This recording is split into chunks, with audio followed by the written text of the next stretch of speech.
Hello बच्चों, let's read this question. This question says that find out a mismatched pair. तो basically इस question में हमें चार ऑप्शन गिवन है और हमें बताना है कि इन चारों ऑप्शन में से ऐसा कौन सा ऑप्शन है जो कि मिसमैच्ड पेयर है। अब अगर इस क्वेश्चन की मैं की कॉन्सेप्ट की बात करूं तो इस क्वेश्चन का जो की कॉन्सेप्ट है वो है बच्चों ecosystem. Let me write it over here. It is ecosystem. अब सबसे पहले तो देखो इकोसिस्टम क्या होता है। तो जो इकोसिस्टम है ये बच्चों एक फंक्शनल इंटरैक्शन है। ये क्या है? ये एक फंक्शनल इंटरैक्शन है। और ये इंटरैक्शन किस किस चीज के बीच में होता है? तो ये इंटरैक्शन होता है बच्चों between biotic and abiotic component. So ecosystem is the functional interaction between biotic and abiotic component. अब हम एक एक करके अपने सारे ऑप्शंस को चेक करेंगे, राइट? तो ऑप्शन वन में हमें क्या गिवन है? ऑप्शन वन में हमें गिवन है वेदरिंग ऑफ रॉक और इसके आगे हमें गिवन है बच्चों ऑर्गेनिक एसिड्स। तो यहाँ पे जो ऑप्शन वन है ये बिल्कुल हमारा करेक्ट पेयर है। ऑर्गेनिक एसिड जो होते हैं ये कौन रिलीज करते हैं? तो जो लाइकन्स होते हैं बच्चों, जो कि एक पाइनियर स्पीशीज होती हैं एक जीरिक सक्सेशन में, वो क्या करते हैं? वो ऑर्गेनिक एसिड रिलीज कराते हैं। और ये जो ऑर्गेनिक एसिड होते हैं ये क्या कराते हैं? ये बच्चों रॉक को डिसॉल्व करा देते हैं। रॉक को डिसॉल्व करा देते हैं, जिसकी वजह से क्या होता है? जिसकी वजह से रॉक की वेदरिंग हो जाती है और साथ ही साथ ये हेल्प करते हैं इन सॉइल फॉर्मेशन। तो यहाँ पे जो ऑप्शन वन है वो बिल्कुल हमारा करेक्ट पेयर है। ऑप्शन टू में हमें गिवन है इकोलॉजिकल सक्सेशन और इसके आगे हमें गिवन है increase in the total biomass. तो बच्चों यहाँ पे ये ऑप्शन भी बिल्कुल करेक्ट है। अब देखो इकोलॉजिकल सक्सेशन क्या होता है।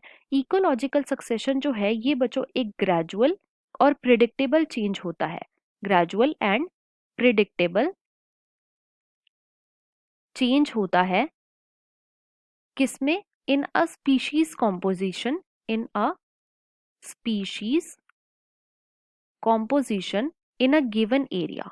composition in a given area, right? और इकोलॉजिकल सक्सेशन में क्या होता है कि जो स्पीशीज होती हैं बच्चों वो कॉलोनाइज होती रहती हैं, जिसकी वजह से क्या होता है कि जो टोटल बायोमास होता है वो इंक्रीज होता जाता है। तो यहाँ पे जो हमारा ऑप्शन नंबर टू है ये भी बिल्कुल करेक्ट गिवन है। ऑप्शन थ्री में हमें गिवन है अमाउंट ऑफ न्यूट्रिएंट्स और इसके आगे हमें गिवन है स्टैंडिंग क्रॉप। तो बच्चों यहाँ पे ये ऑप्शन हमारा इनकरेक्ट है। क्यों? अमाउंट ऑफ न्यूट्रिएंट जो होते हैं इन अ गिवन सॉइल वो स्टैंडिंग क्रॉप नहीं होते, वो क्या होते हैं? वो होते हैं बच्चों स्टैंडिंग स्टेट, राइट? तो यहाँ पे मिसमैच्ड पेयर कौन सा हुआ? Option number three. और क्वेश्चन में हमसे यही पूछा गया था, तो इसके अकॉर्डिंग जो हमारा मोस्ट अप्रोप्रिएट ऑप्शन है वो है ऑप्शन नंबर थ्री। लेकिन हम ऑप्शन फोर को भी एक बार चेक कर लेते हैं। ऑप्शन फोर में हमें गिवन है बायोजियोकेमिकल साइकिल और इसके आगे हमें गिवन है मूवमेंट ऑफ न्यूट्रिएंट एलिमेंट। तो बच्चों ये ऑप्शन हमारा करेक्ट हुआ। बायोजियोकेमिकल साइकिल को हम न्यूट्रिएंट साइकिल भी बोलते हैं और जो न्यूट्रिएंट्स होते हैं ये बच्चों कभी भी इकोसिस्टम में लॉस्ट नहीं होते, ये हमेशा ही रिसाइकिल होते रहते हैं, राइट? रिसाइकिल होते रहते हैं और जो न्यूट्रिएंट एलिमेंट है उनकी मूवमेंट होती रहती है। तो यहाँ पे ये ऑप्शन भी हमारा करेक्ट है।